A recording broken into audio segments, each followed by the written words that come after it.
नमस्कार। स्वागत है आपका हमारे इस शो में जिसका नाम है इंटरव्यू विथ लेजेंड्स। हमारे इस शो में वो लोग आते हैं जो खास तौर पर लेजेंड्स माने गए हैं। ऐसे लेजेंड्स जो गुजर गए हो और वो लेजेंड्स भी जो आज भी हमारे बीच मौजूद हैं। तो आज हमारे पहले लेजेंड वो हैं जिन्होंने अपनी फनकारी से, अपने विचारों से पूरी दुनिया को पागल बना के रखा, मतलब पूरी दुनिया में अपनी क्रेज बना के रखी। शुरू करें सर।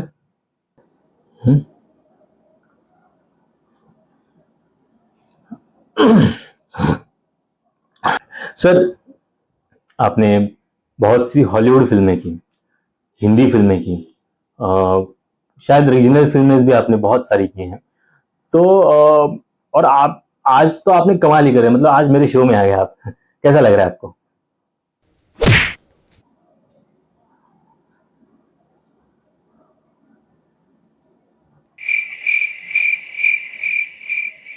अरे तो पूरा पत्रकार बन गया है कि ट्रेनिंग पे? इस इलाके का नियम नहीं पता?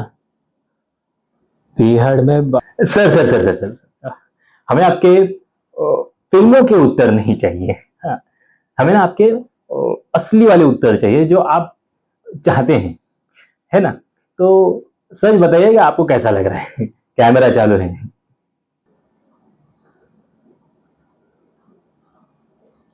और आपको तो कैमरा पकड़ ही लेता है।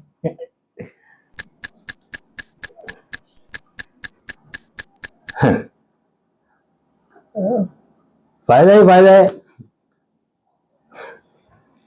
बाहर जाके असली बात बताऊंगा। फायदा ही फायदा है। सर, आज बहुत से लोग आपके फैन हैं। आपके गुजर जाने के कई साल हो गए, आपको गुजरे हुए, और लोग आज भी बहुत फैन हैं आपके टैलेंट की, आपके स्किल की, आपके आर्ट वर्क की वाहवाही करते हैं। मतलब मुझे लगता है मौत के बाद सबसे ज्यादा फॉलोअर्स अगर किसके बढ़े तो वो आपके बढ़े हैं। तो आपको कैसा लग रहा है मर के? यही तो दुर्भाग्य है इस मुल्क का।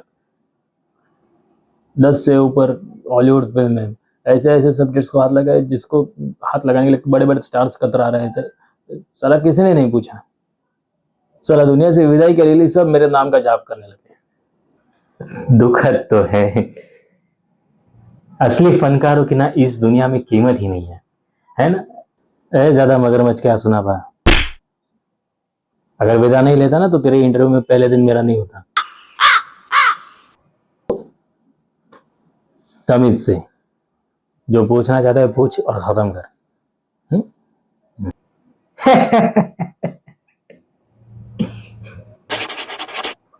अगला क्वेश्चन मेरा ये है आपसे कि आपने बहुत सारी हॉलीवुड फिल्में की।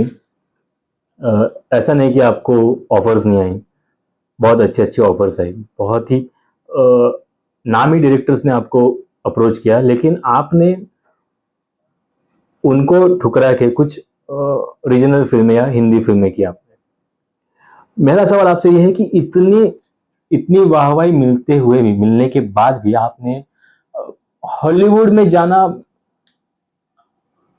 क्यों? आपने इस बात का फैसला क्यों नहीं किया कि आप हॉलीवुड में जाएंगे?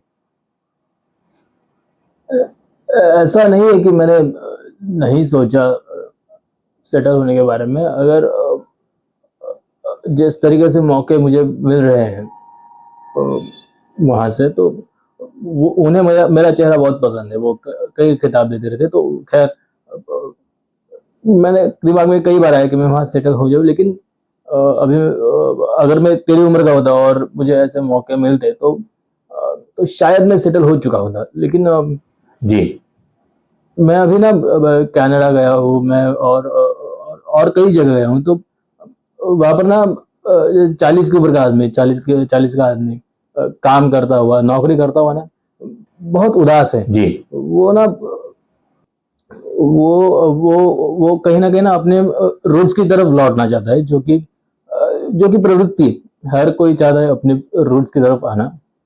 तो तेरी जैसी जो यंग जनरेशन है वहां पे, वो बहुत इन्वॉल्व रहते हैं इन बातों में। तो मैं मानता हूँ कि इस स्टेज पे मेरे जो स्टेज पे मुझे ये मौके मिल रहे थे, तो मैं वहाँ पे सेटल होना लाजमी नहीं समझता। मुझे अपने वतन से, अपने देश को छोड़ के जाना ठीक नहीं लग रहा उस पॉइंट पे। तो मुझे यहाँ से ऑपरेट करना ज़्यादा आसान लगता है। चलिए सर, ये बहुत अच्छी सीख मिली मुझे आपसे। आपने एक अलग बात बताई मुझे कि कहीं ना कहीं हम अपने रूट से जुड़े हुए होते हैं, चाहे कुछ भी हो, आपका आर्ट हो, आपकी निजी जिंदगी हो, आप चाहे आज कितना भी ठुकरा दो, कभी ना कभी आप अपने रूट्स की तरफ जरूर लौटोगे। थैंक यू सर इस मैसेज के लिए, इस पैगाम के लिए।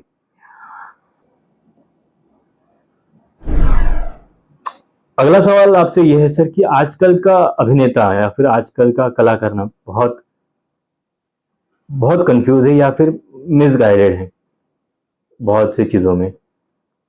वो समझ नहीं पा रहा कि उसे क्या करना चाहिए। कुछ लोग कहते हैं कि रियलिस्टिक अप्रोच जो है एक, आपने मतलब जिसके आप किंग माने जाते हैं यहाँ पे,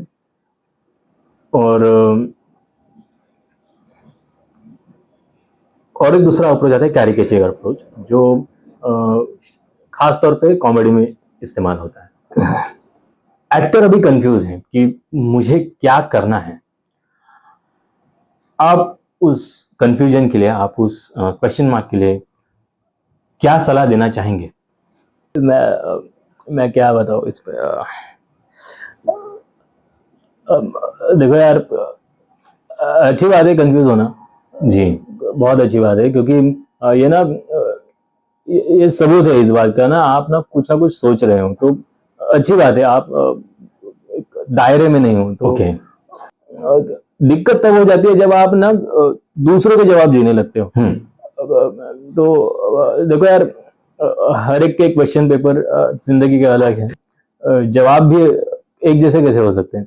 तो आपको आपके क्वेश्चन पेपर में मतलब अभी मिसाल के तौर पर बता दूं तो जब मुझे कहीं किसी ने कह दिया था कि मैं ना मिथुन चक्रवर्ती की तरह दिखता हूँ, तो मैं ना वैसे दिखने लगता था खुद को, तो मैं उनकी तरह वो कट रखता था, तो है ना। लेकिन दिक्कत ये होती थी कि मेरे जो बाल थे ना वो ऐसे नारियल की तरह से ऊपर आ जाते थे, तो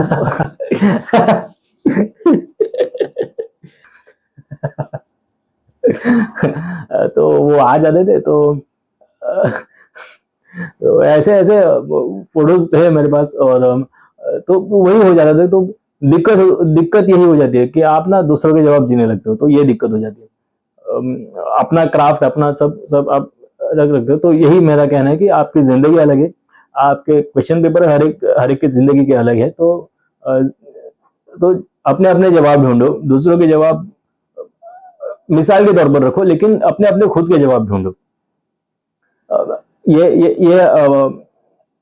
ये आपके लिए अच्छा है। तो कुल मिला के बात यह है कि आप ये मानते हैं कि हर एक का अप्रोच अलग है, यही कहना चाहते हैं आप? हाँ, चलिए सर, ये भी एक बहुत अच्छी सीख मिली मुझे आपसे, ये बहुत सीखने वाली बात है जी। अगला सवाल सर, मुझे लगता है हिंदुस्तान की या फिर इंडिया की, खासतौर पर महाराष्ट्र की जो पॉलिटिकल सिचुएशन है, जो चीज़ें हुई, आपको पता है या नहीं, मैं नहीं जानता। आपकी मौत के बाद बहुत सी चीज़ें हुई, पॉलिटिकल अप्रोच बदल गए, पॉलिटिशियंस बदल गए, उनका अप्रोच बदल गया, उनकी सोच बदल गई, तो वो एक अपना अपना कुकुन छोड़ के कहीं और चले गए। तो इस सब में ना अभी सिविलियंस बहुत कंफ्यूज हो गए हैं। तो अगर आप होते अभी, तो आप सिविलियंस को या फिर लोगों को क्या बताते कि जिससे उन्हें आसानी होती चुनने में? मैं इस पे बात करना मुनासिब नहीं समझता मैं इस अभी, क्योंकि और एक उसकी मिसाल ये है कि मुझे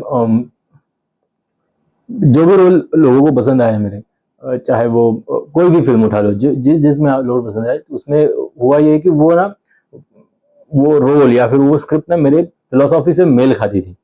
तो आप कोई भी रोल उठा लो, जो मेरी मान्यताएं हैं वो उसको मेल खाती थी, तो इसलिए मुझे उस पर विश्वास था और मैं कर पाया। अभी होता यह है कि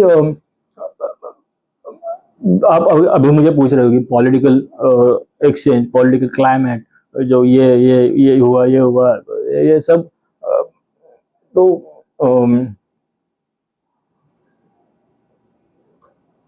ये बातें हैं। तो मैं इस पे भी अपनी फिल्मों के जरिए, अपने आर्ट के जरिए बोल चुका हूँ इस बारे में। तो आप ये समझ लो कि ये सब मिल बांट के खाते हैं। ये स्कैम हमें लगता है स्कैम दूर से, लेकिन स्कैम नहीं, ये ना इनका प्राइमरी धंधा है। तो इन्हें नहीं पड़ी कि आप उनके बारे में क्या सोचते हो, तो यही बात है। जी जी जी, मैं बिल्कुल अभी सोच रहा था कि मैंने जो भी क्वेश्चंस पूछे आपसे, आपने हर क्वेश्चन पे अपनी अपनी एक फिल्म बनाई है, अपनी फिलोसॉफी पे। मैंने जैसे पूछ लिया कि आप हॉलीवुड में सेटल क्यों नहीं हो, उस पर भी आपकी एक फिल्म है, बेहतरीन फिल्म है। आपसे मैंने पॉलिटिकल अप्रोच पे एक सवाल पूछा, उस पर भी आपकी एक अच्छी फिल्म है। और शायद मुझे लगता है आपके पास मेरा जो अगला सवाल है उसके लिए भी आपके पास फिल्म है। मेरा सवाल आपसे, अगला सवाल यह है कि आप आज की जनरेशन को, आज के लोगों को, आज के युवाओं को, या फिर जो भी ये इंटरव्यू देख रहे हैं, उन्हें आप क्या सलाह देंगे? तो यह मैं अपने अपने फिलोसॉफी के बाहर जाकर मैं कुछ नहीं बताऊंगा। मैं आपको एक ही चीज बताता हूँ कि वही काम करो जहां आपकी आत्मा जिंदा रहे, चाहे वो नौकरी हो सकती है, चाहे वो फिल्म हो सकती है, या फिर कुछ भी हो सकता है। क्योंकि क्या है कि दिमाग से तो मशीन भी काम करती है। क्योंकि हम दिमाग एक अभी ये जैसे मान लो अभी कोई भी मशीन उठा लो, जो अपना अपना दिमाग है, हर किसी मशीन का अपना अपना दिमाग है, तो वो वैसा काम करती है। तो आपका दिल आपके काम में लगना बहुत जरूरी है। तो ये डिप्रेशन जो आता है आपको, ये जो होता है वो नहीं होता, क्योंकि काम नहीं लगता, वो आपको मजा नहीं लगता, वो खेल नहीं लगता। तो मैं मानूंगा कि आपकी आत्मा जिंदा रहना जरूरी है आपके काम के जरिए, ऐसा मेरा मानना है। तो यही है।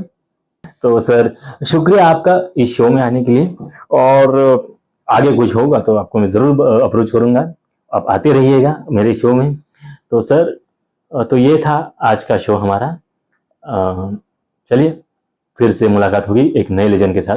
हाँ, कमेंट सेक्शन में ये जरूर बताना कि अगला लेजेंड आपको कौन चाहिए, तो हम उस पर बात करेंगे। चलिए सर, हाँ चलिए चलिए चलिए चलिए चलिए। अरे मेरी बात सुनो, अरे भैया, अरे सुनो सुनो।